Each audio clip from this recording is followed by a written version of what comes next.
Hello everyone. Today I am sharing a story that shook me to my core. It's about a son being humiliated on a school trip and the shocking truth I discovered behind it. Stay with me because what happened next changed everything.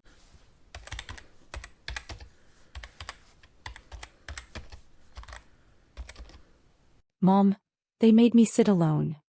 His voice cracked like something fragile breaking in my ear, and for a moment I couldn't breathe. My name is Elena Brooks. I'm 42. How do you stay calm when your child's pain sounds like it's been rehearsed by humiliation? In the background I could hear laughter. Not loud, not chaotic. Just enough to let him know he didn't belong. Teacher said I didn't pay enough, he whispered. Everyone's together. I'm just here. I pressed the phone tighter against my ear like I could reach through it and pull him out of that moment. What do you mean, didn't pay enough? I asked softly. There was a pause.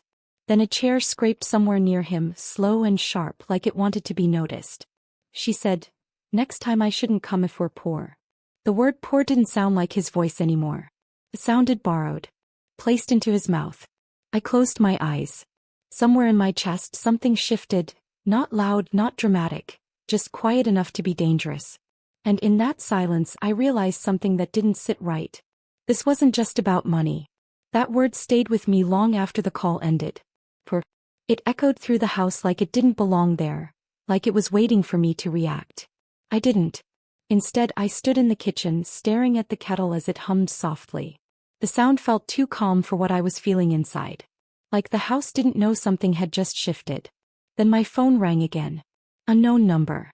I already knew who it was. Mrs. Brooks, she said, her voice smooth, almost rehearsed. I believe your son may have exaggerated a little.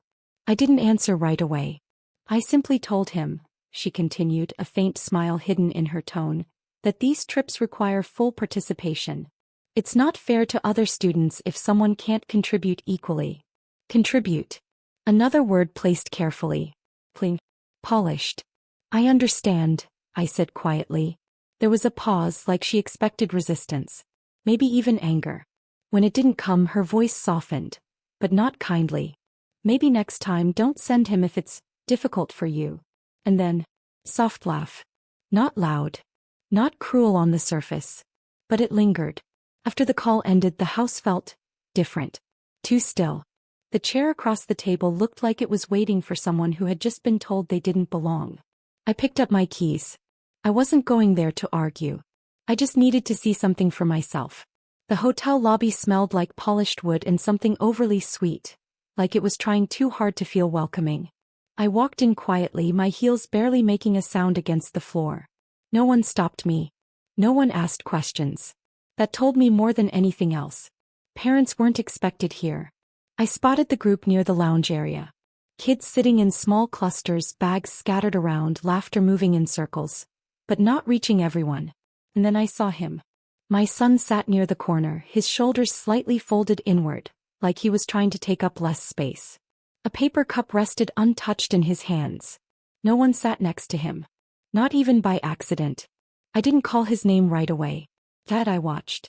A boy across from him whispered something to another kid and they both smirked. Not loud. Not obvious, but practiced. Comfortable. This wasn't new. Then I saw her. Standing near the reception desk talking to another parent on the phone.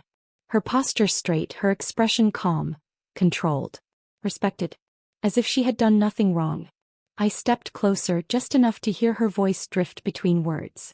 Extra payments were necessary, she said softly. Some families understand, others need reminders. Reminders. My fingers tightened around my bag. That's when I realized. This wasn't a moment. It was a system. I didn't go to her. Not yet. Instead I sat down across the lobby, close enough to observe. Far enough to be invisible. The air felt heavier here. Not loud, not chaotic. Just layered with small silences that didn't belong in a place full of children. A mother walked in a few minutes later, her expression tight. She spotted me first, hesitated, then came over like she had already made a decision. You're here for your son too? She asked quietly. I nodded. There was a pause, the kind where people decide how much truth they're willing to share. They asked me for extra money, she said, lowering her voice. Said it was for activities. But when I asked the school office, they had no record of it. My grip on my bag tightened. You too? I asked. She gave a small, humorless laugh. My daughter cried last night. Said the teacher told her not to embarrass herself if she couldn't keep up. Embarrass. Another word. Carefully chosen. Repeated. Before I could respond, another parent joined us. Then another. Different stories. Same pattern. Extra charges. Quiet pressure. Subtle humiliation. And always her voice behind it. I didn't take notes. I didn't interrupt. I just listened and memorized. Because something inside me had already shifted from confusion to clarity. And clarity doesn't rush. It waits. That night I didn't confront anyone. I went home. The house greeted me with the same quiet it always had. But now it felt like it was listening. I placed my keys on the table and the sound echoed longer than it should have.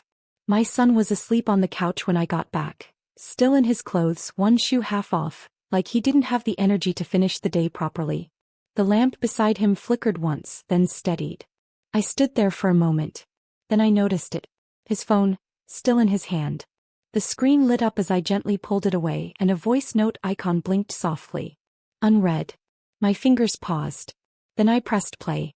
At first it was just movement, distant chatter, the clinking of plates. And then her voice. Clear. Controlled. If you haven't paid the full amount, she said, you'll sit out. Maybe next time you'll come prepared, or not at all. A child's voice followed, small, trembling. But my mom said she already. Then maybe your mom doesn't understand how things work, she cut in. A few kids laughed. Soft. Encouraged. I closed my eyes as the recording ended. Not because I was overwhelmed, but because everything had just become undeniable. I picked up my phone. And for the first time I didn't hesitate to press record. The next morning I returned to the hotel. But this time I wasn't just observing. I was collecting. The lobby felt the same, quiet, controlled, but now I could hear the cracks beneath it. The pauses. The hesitations. The way parents lowered their voices without being asked. I sat with them again. One by one. No pressure. No leading questions. Just simple conversations. Did they ask you for anything extra? Was it written anywhere? Did your child say how it was said? At first they answered carefully, like they were afraid of sounding unreasonable. But then something shifted. A father showed me a payment screenshot. No official receipt, just a personal transfer. Another mother played a short clip on her phone. The same voice.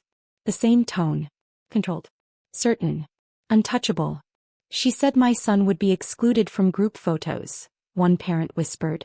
Like he wasn't part of the class. Excluded. That word stayed with me. By afternoon I had more than enough. Audio clips. Screenshots. Messages. Not loud evidence. But consistent. And consistency tells the truth louder than anger ever could. Before leaving I saw her again. She smiled at me this time. Polite. Confident. Like she believed silence meant weakness. I smiled back. As by then, I understood something she didn't. Silence isn't weakness. Sometimes, it's preparation. The school's annual function was buzzing. Parents, teachers, and students filled the hall, the air thick with polite chatter and quiet excitement. Streamers swayed above and the faint smell of popcorn lingered, sweet and artificial. I walked in carrying nothing but my bag and inside it, everything I needed. Audio recordings. Screenshots. Statements. Proof that wasn't loud but impossible to ignore. She was already on stage speaking to the crowd. Confident. Smiling. Untouchable. For a moment I let myself watch. Her gestures.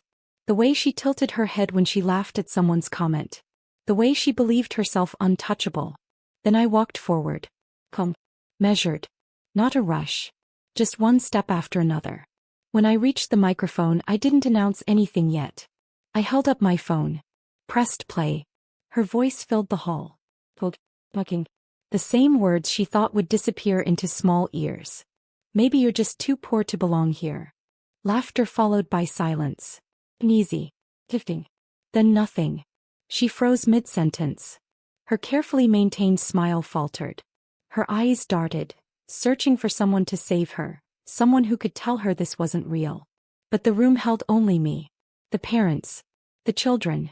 Her voice had become her own undoing. The hall waited. and I waited with it. The silence stretched. Thick. Heavy. Every eye in the hall fixed on her, then shifted to the evidence I held. Screenshots. Audio clips. Statements from parents. Nothing could be denied. Nothing could be hidden. Her lips quivered. For the first time she looked small, fragile, exposed, the same way my son had sounded in that phone call. I didn't speak. I let the room breathe in the truth. Let the realization sink in. Her authority, her carefully built confidence, crumbling without a single shout, without confrontation. Parents whispered to each other, some shaking their heads, others gripping their children's hands as if to shield them from what had been allowed. The principal, flustered, tried to regain control, but even their voice faltered under the weight of evidence. I looked down at my son standing behind me, hesitant but proud. His eyes met mine and I saw something he hadn't seen before. Justice, quiet and unshakable, flowing from calmness, not rage. She finally opened her mouth, but no words came. The audience didn't need them. Her carefully constructed walls had been dismantled by simple truth and the patience to wait. I turned to leave, my son at my side. The hall was still heavy with tension, but the air felt lighter for those who had suffered quietly before. Sometimes revenge isn't loud. Sometimes it's the silence after the truth is revealed.